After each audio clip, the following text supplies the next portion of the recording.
नमस्कार, hello, welcome back to our YouTube channel GS exam reader. आज इस video में हम स्किनर का क्रिया प्रसूत अनुबंधन सिद्धांत को हम पढ़ेंगे। ये सिद्धांत है, जो थ्योरी है, ये किसी भी टीचिंग एग्जाम के पर्सपेक्टिव से बहुत ही ज़्यादा इंपॉर्टेंट है। इस थ्योरी से कोई ना कोई क्वेश्चन हमेशा एग्जाम में आते रहते हैं। तो इस थ्योरी को हम पढ़ेंगे और इसको हमें अच्छे से पढ़ना है ताकि एग्जाम में कोई भी क्वेश्चन इससे रिलेटेड आए और हम उसको आसानी से सॉल्व कर सकें। तो सबसे पहले तो हमें पता होना चाहिए कि जो स्किनर थे उनका पूरा नाम क्या है और कहाँ के निवासी थे। इनका पूरा नाम है वरस फ्रेडरिक स्किनर। अब देखिए, ये निवासी हैं अमेरिका के। ये हमें याद रखना है, कभी कभी एग्जाम में पूछ लिया जाता है कि जो स्किनर थे वो कहाँ के निवासी थे। तो ये कहाँ के निवासी थे? अमेरिका के। इनको फादर ऑफ रीइंफोर्समेंट कहा जाता है। इन्होंने क्या किया था? दो प्रयोग किए थे इन्होंने। एक कबूतर पर प्रयोग किए थे और चूहे पर प्रयोग किए थे। लेकिन जो हम पढ़ते हैं टीचिंग के एग्जाम की दृष्टि से पढ़ते हैं, तो जो चूहा है, चूहा वाला जो इनका थ्योरी है वो ज्यादा ही इम्पोर्टेंट है। इन्होंने चूहे के प्रयोग में जिस बॉक्स का यूज किया था उसको हम स्किनर बॉक्स कहते हैं, और जिस प्रयोग में इन्होंने कबूतर का प्रयोग किया था उसको पिजन बॉक्स कहते हैं या फिर कबूतर पेट का कहा जाता है। अपने सिद्धांत पर इन्होंने बुक्स लिखी हैं और बुक्स के नाम हमें याद रखना है। बुक का नाम है the behaviour of organism, science and human behaviour, the selection of behaviour. ये जो तीन बुक हैं, हमें इनके नाम याद रखने हैं। तो यहाँ से क्या चीज इंपॉर्टेंट है? इंपॉर्टेंट ये कहाँ के निवासी थे, ठीक है, और किस किस पर प्रयोग किया था इन्होंने, और जो प्रयोग किए थे उसमें जो बॉक्स यूज हुए थे उनको क्या कहा जाता है, और बुक से क्या नाम है, ये हमें याद रखना है। अब आगे चलते हैं, ये देखते हैं। इन्होंने कबूतर पर प्रयोग किए थे। इन्होंने कबूतर पे ऐसा नहीं था एक ही प्रयोग किया था, कबूतर पे इन्होंने कई प्रयोग किए थे। आप किसी एक बुक को उठा के देखेंगे तो हो सकता है उसमें अलग हो, किसी दूसरी बुक को उठा के देखेंगे हो सकता है अलग हो। तो जो कबूतर वाले प्रयोग थे, एक तो पिंग पोंग वाला, ठीक है, दूसरा था एट बनाना। तो ये है प्रयोग। हमें इन पे फोकस ना करके हमें जो स्किनर बॉक्स वाला है, चूहा वाला जो प्रयोग है, हमें इस पर फोकस करना है। आप देखेंगे कि इस थ्योरी के क्या नाम है, सिद्धांत के और क्या नाम है। नाम ज्यादा इंपॉर्टेंट हो जाते हैं क्योंकि एग्जाम में हो सकता है कि क्लासिकल कंडीशनिंग। नमस्कार, हेलो, स्वागत है आपका हमारे यूट्यूब चैनल जीएस एग्जाम वेंटर पर। आज की इस वीडियो में हम स्किनर्स ऑपरेंट कंडीशनिंग थ्योरी की बात करेंगे। इसको हम हिंदी में क्रिया प्रसूत अनुबंधन सिद्धांत कहते हैं।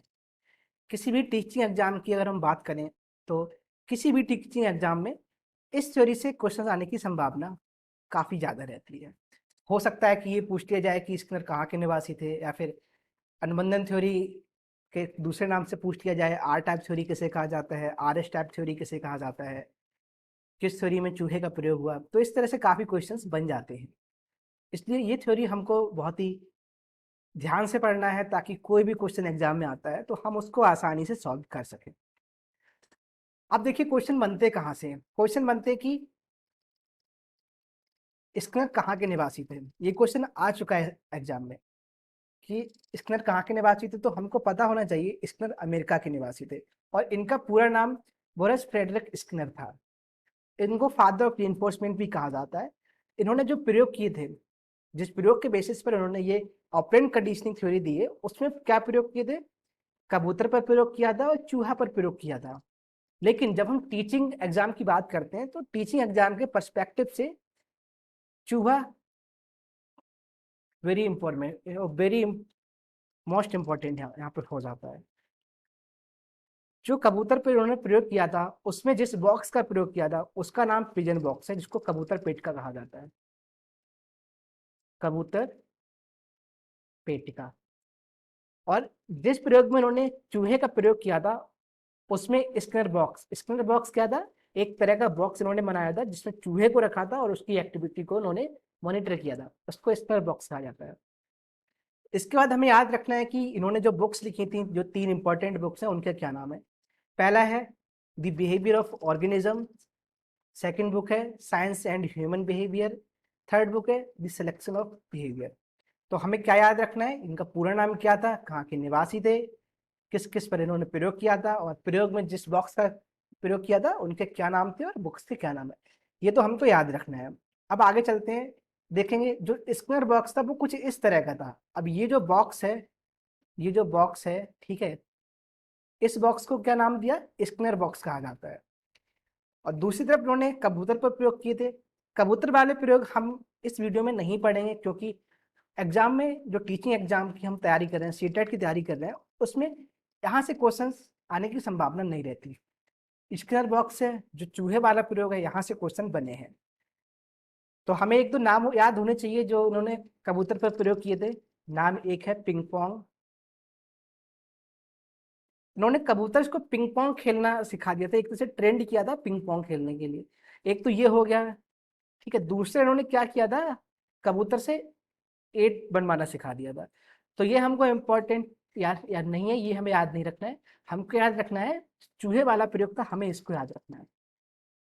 अब आगे देखते हैं जो स्किनर का ऑपरेंट कंडीशनिंग थ्योरी है, उनके क्या क्या नाम है। ये नाम हमें याद इसलिए रखने हैं क्योंकि एग्जाम में हो सकता है आपसे पूछ लिया जाए कि आर टाइप थ्योरी किसे कहा जाता है। तो ऑप्शन होंगे, तो वहां पे हमें याद रखना है कि जो ऑपरेंट कंडीशनिंग थ्योरी है, जो क्रिया प्रसूत सिद्धांत है, हमें उस पर टिक करना है। तो नाम इसके हो जाते हैं, पहला हो जाता है क्रिया प्रसूत अनुबंधन का सिद्धांत, दूसरा हो जाता है अनुक्रिया अनुकूलन सिद्धांत, जिसको आर टाइप कंडीशनिंग कहा जाता है, ठीक है। थर्ड है अनुक्रिया उद्दीपक, R S theory, R type भी इसको कहा जाता है, आर एस टाइप या आर एस थ्योरी भी इसको कहा जाता है। नेक्स्ट है सक्रिय अनुकूलन, इसको ऑपरेंट कंडीशनिंग कहा जाता है। नेक्स्ट सबलीकृत अनुक्रिया, मतलब रीइंफोर्स्ड रेस्पॉन्स थ्योरी। और लास्ट है नैमित्तिक या फिर साधनात्मक अनुबंधन, जिसको इंस्ट्रूमेंटल कंडीशनिंग कहा जाता है। तो क्या कहा जाता है इसको, ऑपरेंट कंडीशनिंग थ्योरी भी कहा जाता है, इंस्ट्रूमेंटल कंडीशनिंग थ्योरी भी कहा जाता है, R type, R S type, ठीक है, या फिर रीइंफोर्स्ड रेस्पॉन्स थ्योरी भी इसको कहा जाता है। ये नाम हमको याद रखने हैं। अब देखेंगे इस थ्योरी से पढ़ने से पहले हमें पता होना चाहिए पुनर्बलन क्या होता है और ये कितने टाइप के होते हैं। अब देखते हैं पुनर्बलन क्या होता है। पुनर्बलन, इसको इंग्लिश में रीइंफोर्समेंट कहा जाता है। रीइंफोर्समेंट क्या होता है, इसको ऐसे समझेंगे जैसे कि कोई सेना है, वो क्या है, वो युद्ध लड़ रही है, ठीक है। कोई सेना युद्ध लड़ रही है, अब इनके पास जो राशन होता है, ठीक है, जो गन्स, जो एमओ होता है, ठीक है, अब ये क्या हो रहा है कि ये कम होता जाता है। जब युद्ध चल रहा है तो ये चीजें कम होती जा रही हैं। अब जो सेना है, जो सेना का हेडक्वार्टर है, ठीक है, हेडक्वार्टर ने क्या किया, कुछ सामान एक ट्रक में रखा, ठीक है, और ट्रक से सामान को क्या किया, सेना की जो टुकड़ी लड़ रही है वहां तक पहुंचा दिया। अब ये जो सामान है ये, ठीक है, ये जो सामान है, ये जो चीजें हैं, ये क्या हो जाएंगे, ये हो जाती है रीइंफोर्समेंट। कि रीइंफोर्समेंट आ रहा है, reinforcement has been supplied, reinforcement has been deployed. तो ये चीज रीइंफोर्समेंट हो जाती है। अब इसको दूसरे एग्जाम्पल से समझेंगे। जैसे आप क्या करा, आपने 5 बजे से लेके 6 बजे तक शाम को आप पढ़ने बैठे, आपने कितनी देर पढ़ाई की, 1 घंटा पढ़ाई की। अब आपने 1 घंटा पढ़ाई की, अब यहाँ पर आपकी मम्मी ने क्या कहा कि बेटा 1 घंटे अगर तुमने और पढ़ाई की तो तुम्हें चॉकलेट देंगे। सपोज करते हैं अगर आपने 5 से 7 बजे तक पढ़ाई की तो कितने घंटे हो गए, तो अब क्यों पढ़ाई करोगे आप, क्योंकि जो पुनर्बलन है वो यहाँ पे काम करेगा। क्या चीज आपको मोटिवेट कर रही है और पढ़ने के लिए, वो चीज हो जाती है पुनर्बलन। मतलब अगर कोई काम आप कर रहे हैं, ठीक है, तो उस काम को करने के लिए क्या चीज आपको मोटिवेट कर रही है, क्या चीज आपको पिंच कर रही है कि आपको ये काम करना है, तो वो चीज हो जाती है रीइंफोर्समेंट। पूरे तौर पे इसको मोटिवेशन नहीं कहा जा सकता है, क्योंकि काम करने, आप जो काम कर रहे हैं उसका मोटिव अलग हो सकता है, मोटिवेशन अलग हो सकता है, लेकिन एट अ सर्टेन टाइम आप क्या हो रहे हैं, आप कमजोर हो रहे हैं, आपको लग रहा है कि अब मैं नहीं पढ़ूंगा। क्या किया, आपकी मम्मी ने आपको चाय ला के दे दी, ठीक है, कॉफी ला के दे दी, तो वो चीज एक रीइंफोर्समेंट की तरह काम करते हैं। अब ये कितने तरह के होते हैं, ये 2 तरह के होते हैं, सकारात्मक या फिर धनात्मक, इसको इंग्लिश में कहा जाता है पॉजिटिव रीइंफोर्समेंट। दूसरा होता है नकारात्मक या ऋणात्मक, जिसको नेगेटिव रीइंफोर्समेंट कहा जाता है। पॉजिटिव रीइंफोर्समेंट क्या होता है, समझेंगे इसको। इसको ऐसे समझेंगे जैसे कि हम बात करेंगे फर्स्ट क्लास की। एक बच्चा है जो फर्स्ट क्लास में है। अब क्या किया, आपने टेस्ट लिया, टेस्ट में इसके अच्छे नंबर आए। अब इसके अच्छे नंबर आए, आपने क्या किया, इस बच्चे की प्रशंसा की, इसको एक टॉफी या फिर एक चॉकलेट आपने गिफ्ट में दे दी। ठीक है, अब यहाँ पर इस बच्चे के लिए रीइंफोर्समेंट का काम करेगा ये जो प्रशंसा आपने की है, जो प्रेज किया है, या जो टॉफी है, या आपने जो चॉकलेट दी है, वो रीइंफोर्समेंट की तरह काम करेंगी। अब क्या हुआ यहाँ पर, आपने एक टेस्ट लिया, अब इसके बाद क्या करेगा, आपने जैसे ये रीइंफोर्समेंट बच्चे को दिया, अब ये क्या करेगा, नेक्स्ट एग्जाम के लिए और अच्छे से तैयारी करेगा, क्योंकि अब इसको लग रहा है कि ये दोबारा अच्छे से तैयारी करेगा, अच्छे नंबर आएंगे, तो इसको फिर से आप प्रशंसा करोगे, इसको अच्छा लगेगा, आप इसको चॉकलेट दोगे। तो ये चीज यहाँ पर हो गई, क्या हो गई, पॉजिटिव रीइंफोर्समेंट। क्योंकि जो बिहेवियर है ऑर्गेनिज्म का, जो बच्चे का बिहेवियर है, वो क्या हो रहा है, वो मॉडिफाई हो रहा है पॉजिटिव वे में। तो जो रीइंफोर्समेंट हुआ वो हो गया आपका पॉजिटिव रीइंफोर्समेंट। अब निगेटिव रीइंफोर्समेंट की बात करेंगे। निगेटिव रीइंफोर्समेंट क्या होगा, अब देखिए, वही बच्चा हम लेते हैं, फर्स्ट क्लास में बच्चा है, आपने एक टेस्ट लिया, टेस्ट में इसने बहुत ही अच्छे नंबर इसको मिले, टेस्ट में अच्छे नंबर इसको मिले। ठीक है, जैसे सपोज किया कि आपने 100 नंबर का टेस्ट है, इसको 100 में से 100 नंबर मिल गए, एक सपोज कर रहे हैं 100 में से 100 नंबर मिले। अब आपने क्या किया, इस बार आपने इसकी तारीफ नहीं की, इस बार आपने इसको क्या किया, आपने इसको डांट दिया। ठीक है, आपने इसको डांट दिया इसको, और इसको डांट दिया। अब क्या हुआ, अब बच्चे पर क्या इम्पैक्ट पड़ा अब ये भी जो आप डांट लगा रहे हैं बच्चे की, ये भी रीइंफोर्समेंट हुआ। अब इसका इम्पैक्ट क्या पड़ेगा, बच्चा जब आप अगली बार टेस्ट लोगे तो उसमें ये अच्छे से तैयारी करेगा ही नहीं। क्यों नहीं करेगा, क्योंकि इसको अब पता है कि अगर इसके अच्छे नंबर आए तो आप इसको डांटोगी, ठीक है, आप इसको दंड दोगे, तो वो तैयारी नहीं करेगा। तो क्या हुआ, बिहेवियर में मॉडिफिकेशन यहाँ पर भी हो रहा है, लेकिन यहाँ पर जो मॉडिफिकेशन हो रहा है वो अब निगेटिव वे में हो रहा है, क्योंकि रीइंफोर्समेंट जो आप दे रहे हैं उसका मोटिव ये होना चाहिए जो बिहेवियर है वो और अच्छा हो, रिफाइंड हो, इम्प्रूवमेंट हो, उसमें पॉजिटिव वे में उसमें इम्प्रूवमेंट हो। लेकिन अगर आप उसको डांटोगे तो बच्चे का जो बिहेवियर है वो तो डाउन होता चला जाएगा ना, बच्चा सही से पढ़ेगा ही नहीं, वो डर जाएगा, पढ़ेगा नहीं। तो यहाँ पर जो रीइंफोर्समेंट काम करेगा ये वो नकारात्मक या फिर ऋणात्मक, इसको नेगेटिव रीइंफोर्समेंट कहा जाता है। तो आई होप कि आपको ये जो नेगेटिव और पॉजिटिव रीइंफोर्समेंट का पुनर्बलन का कॉन्सेप्ट है वो आपको समझ में आ गया होगा। अब इसी कॉन्सेप्ट का यूज किया था स्किनर ने अपनी ऑपरेंट कंडीशनिंग थ्योरी में। आप देखेंगे जो बीएफ स्किनर के जो प्रशिक्षण के इन्होंने प्रकार बताए, उन्होंने दो प्रकार बताए। पहला क्या बताया, पहला बताया पुरस्कार प्रशिक्षण, जिसको रिवार्ड ट्रेनिंग कहा जाता है। दूसरा दंड प्रशिक्षण, जिसको पनिशमेंट ट्रेनिंग कहा जाता है। अब देखिए क्या हुआ, पुरस्कार प्रशिक्षण का मतलब है कि आपने बच्चे का टेस्ट लिया, ठीक है, बच्चे ने सपोज किया 10 में से 9 नंबर उसको मिले। अब आपने क्या किया, इस बच्चे को गिफ्ट में एक पेन दे दिया, इसकी प्रशंसा कर दी, एक टॉफी दे दी इसको। ठीक है, अब क्या हुआ, अब यहाँ पर ये जो चीजें ये पुरस्कार हो जाएंगी। आपने अब इसको आप ट्रेनिंग क्या दे रहे हो, आप इसको ट्रेनिंग दे रहे हो किसी भी काम करने के लिए, बदले में, किसके बदले में, इस पुरस्कार के एक्सचेंज में।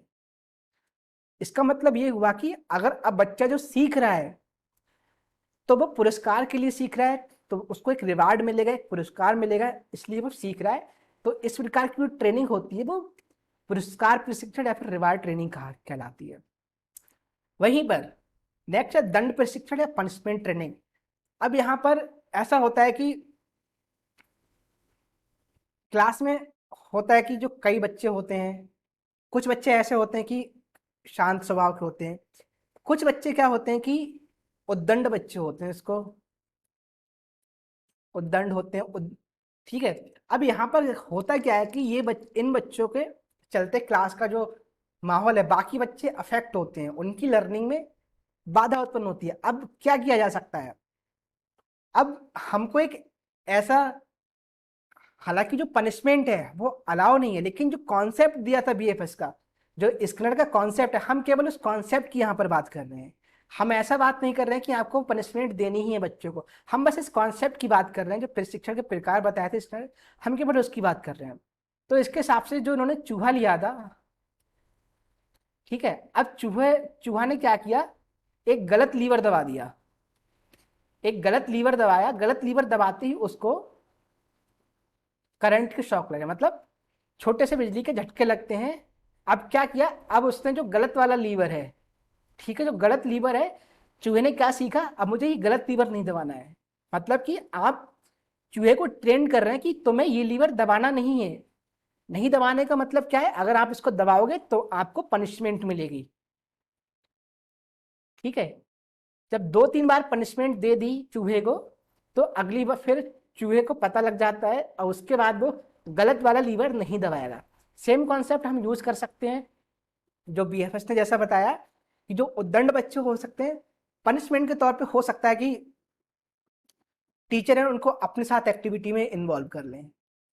ठीक है, तो वो चीज बच्चों, उस बच्चे के लिए पनिशमेंट की तरह काम करेगा, लेकिन वो पनिशमेंट, अगर हम टीचिंग की बात करें तो ऐसा पनिशमेंट नहीं होना चाहिए जो उसको मेंटल तौर पर, फिजिकल तौर पर, ठीक है, या फिर फाइनेंशियली उसको अफेक्ट करे। ऐसा पनिशमेंट नहीं होना चाहिए।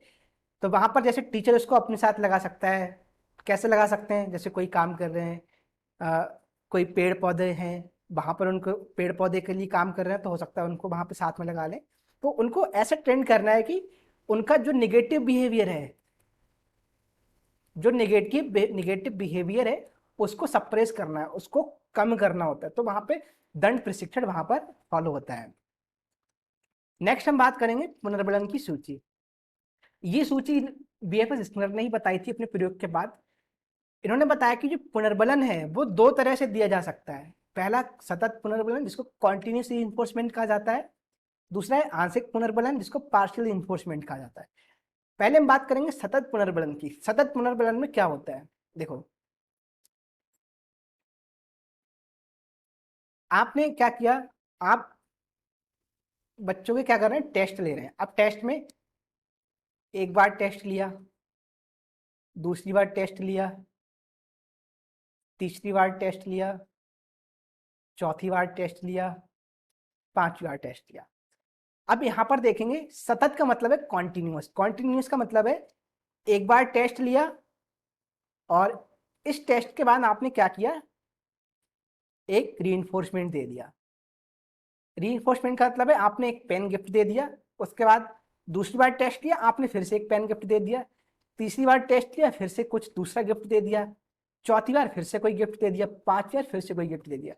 अब यहाँ पर गिफ्ट जो आप दे रहे हैं, जो रीइंफोर्समेंट आप दे रहे हैं, वो कैसा है, देखिए वो कॉन्टिन्यूअस चल रहा है, एक के बाद एक के बाद एक के बाद एक चलता जा रहा है। तो ये जो कॉन्टिन्यूअस रीइंफोर्समेंट है, इसको सतत पुनर्बलन कहा जाता है। मतलब हर एक एक्टिविटी के बाद आप उनको पुरस्कार दे रहे हो, तो क्या हो जाता है, वो हो जाएगा यहाँ पर आपका कॉन्टिन्यूस रीइंफोर्समेंट। नेक्स्ट है आंशिक पुनर्बलन, इसको पार्शियल रीइंफोर्समेंट कहा जाता है। इसको 4 भागों में इन्होंने डिवाइड किया। पहला कौन सा था, निश्चित अंतराल, सेकंड परिवर्त अंतराल, थर्ड निश्चित अनुपात, फोर्थ परिवर्त अनुपात। इसको समझेंगे।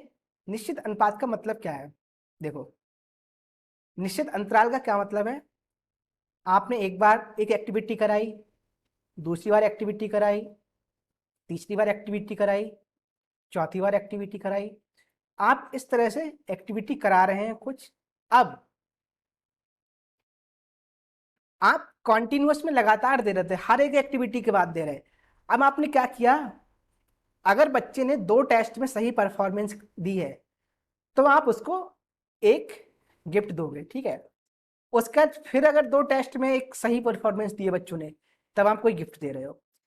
फिर 2 टेस्ट के बाद आपने क्या किया, बच्चों ने अगर सही परफॉर्मेंस दिए तो आप गिफ्ट दे रहे हो। अब यहाँ पे जो अंतराल है, जो इंटरवल है, वो यहाँ पे 2 टेस्ट हो गया, मतलब 2 बार परीक्षा लेने के बाद ही आप उनको कोई रीइंफोर्समेंट दे रहे हैं।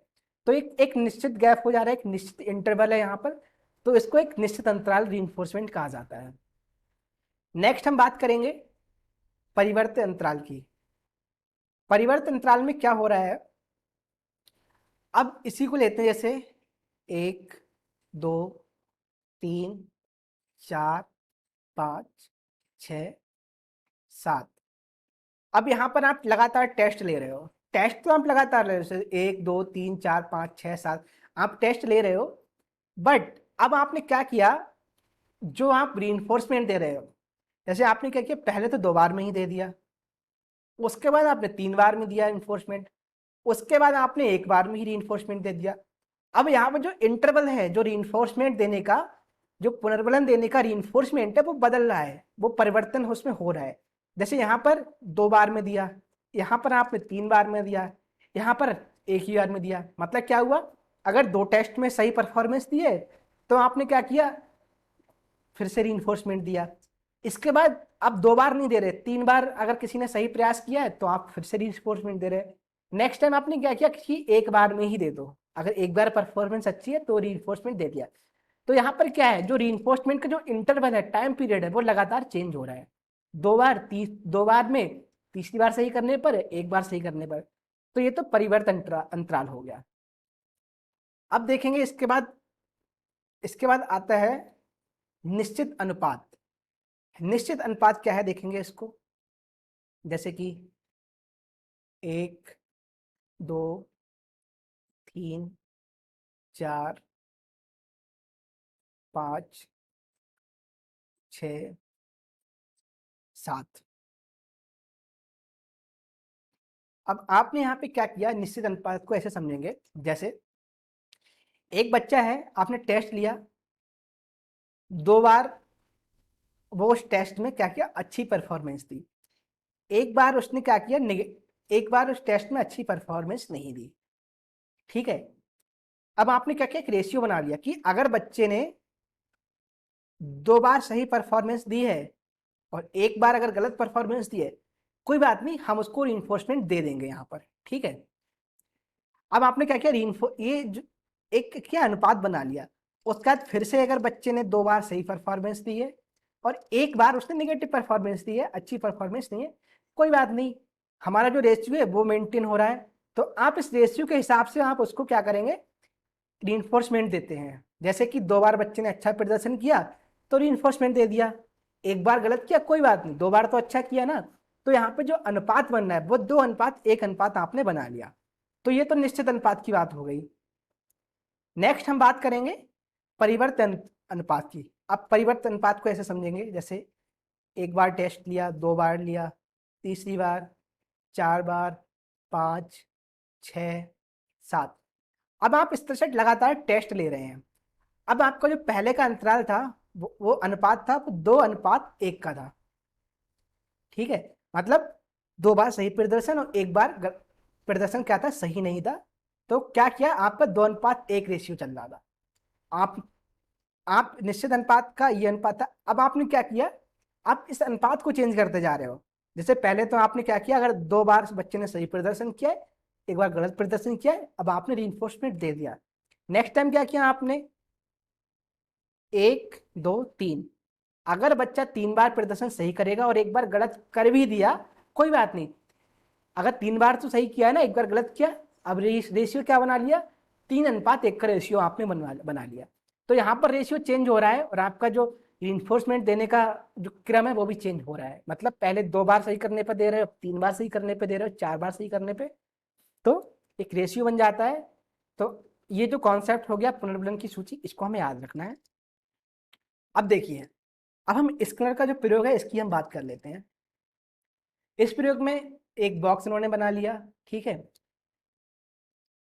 ये सिग्नल लाइट बना ली, यहाँ पे ये लीवर बना लिया, ये स्पीकर हो गया, ये फूड डिस्पेंसर है, और ये जो है ये इलेक्ट्रिक ग्रिड है। इलेक्ट्रिक ग्रिड है ये वाला। और ये किससे, एक जनरेटर से टू शॉक, मतलब एक करंट, इसको एक छोटा सा माइन्यूट शॉक दिया जाता है, बहुत ही छोटा शॉक दिया था।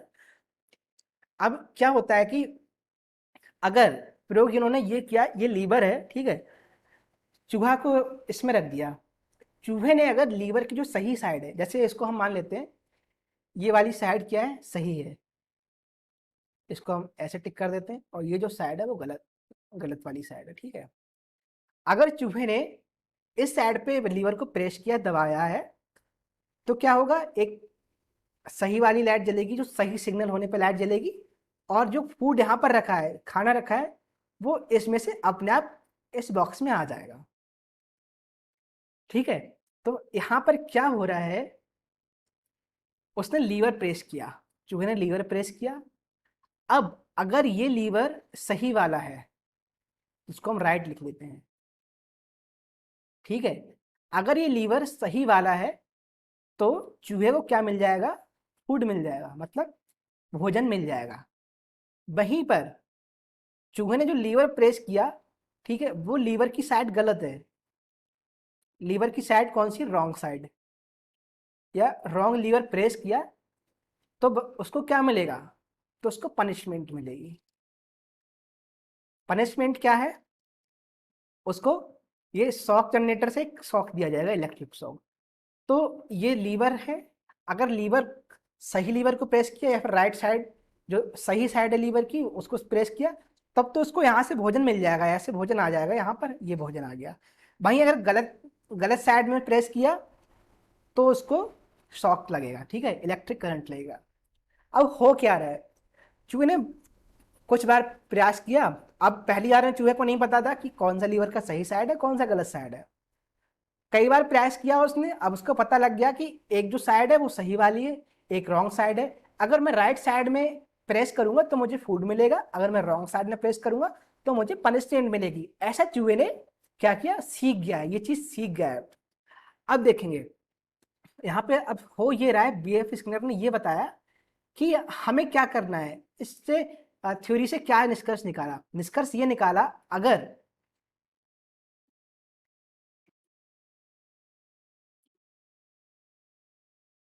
ये फूड है, ठीक है, फूड क्या है यहाँ पर, फूड क्या है, स्टिमुलस। हम ट्रेनिंग क्या दे रहे हैं,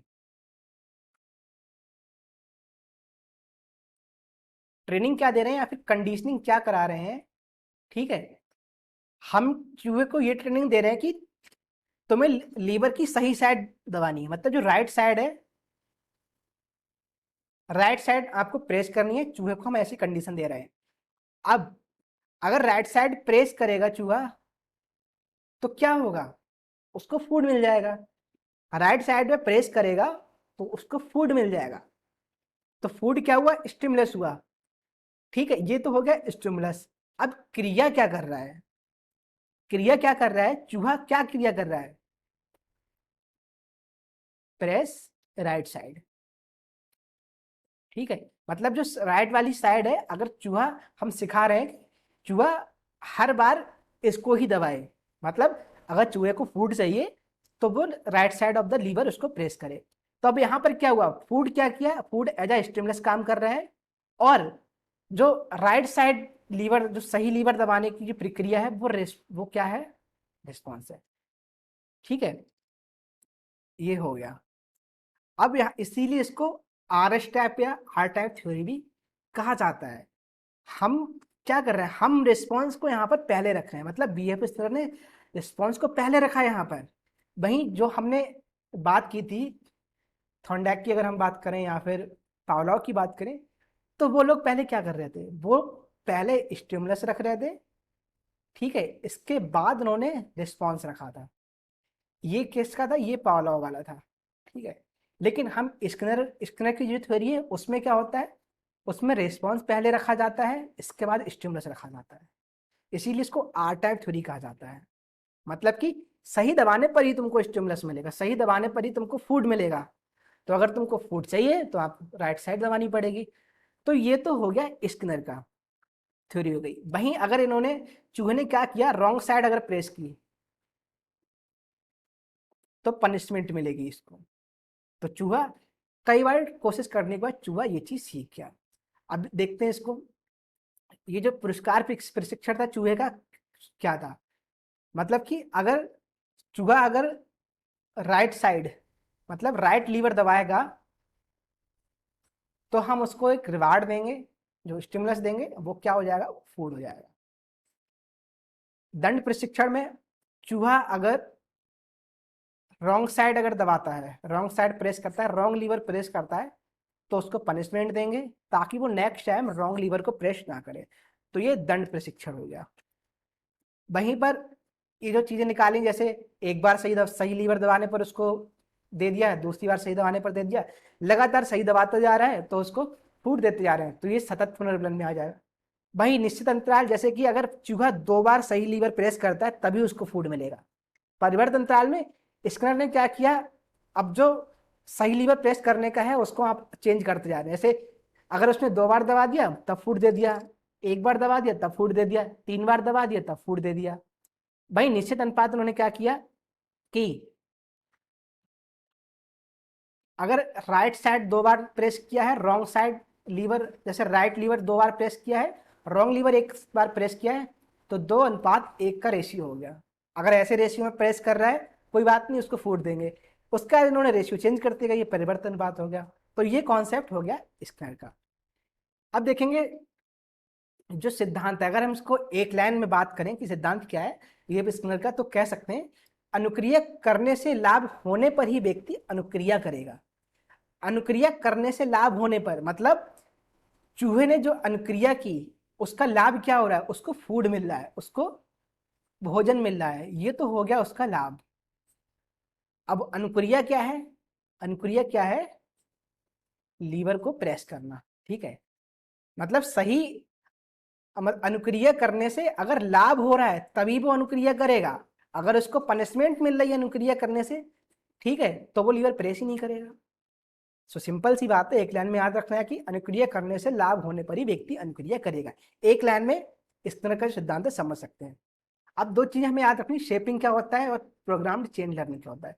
शेपिंग का क्या मतलब है, शेपिंग का मतलब है जो बिहेवियर है चूहे का, बिहेवियर क्या है, एक बिहेवियर है उसका राइट साइड राइट लीवर को प्रेस करना, दूसरा बिहेवियर है रॉन्ग लीवर को प्रेस करना। अब हम उसको ढाल रहे हैं कि तुम या तो राइट लीवर प्रेस करोगे या रॉन्ग लीवर प्रेस करोगे, लेकिन अगर तुमने राइट लीवर प्रेस किया तो तुमको फूड मिलेगा, भोजन मिलेगा, वहीं अगर तुमने रॉन्ग लीवर प्रेस किया तो तुम्हें दंड मिलेगा।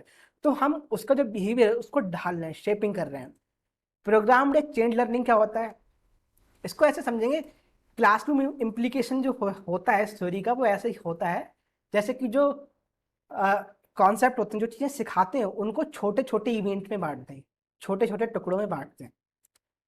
जैसे कि कोई एक चैप्टर है,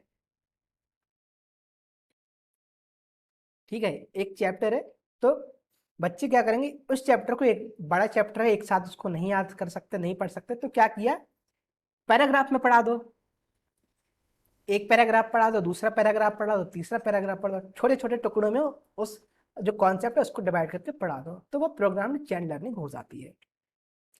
तो आशा करते हैं कि आपको ये जो वीडियो है ऑपरेंट कंडीशनिंग थ्योरी की, ये आपको पसंद आई होगी और समझ में आया होगा। अगर इससे रिलेटेड आपको कोई भी क्वेरी है, कोई क्वेश्चन है, तो आप कमेंट में हमसे पूछ सकते हैं। लेकिन इस थ्योरी को हमें जरूर पढ़ना है और हमें याद रखना है, क्योंकि टीचिंग का ऐसा कोई भी एग्जाम नहीं है जिस एग्जाम में इस थ्योरी से क्वेश्चन ना आते हो या फिर आने की संभावना ना हो। हर एग्जाम के लिए इंपॉर्टेंट है। आप सीटेट कर रहे हो, सीटेट की तैयारी कर रहे हो, टेट की तैयारी कर रहे हो, सुपर टेट की, यूपी टेट की, रीट की, या कोई भी स्टेट लेवल टीचिंग एग्जाम की तैयारी कर रहे हैं, इवन आप डीएलएड या बीएड या बीटीसी भी कर रहे हैं, तब भी ये थ्योरी आपके लिए बहुत ही इंपॉर्टेंट हो जाती है। Thank you.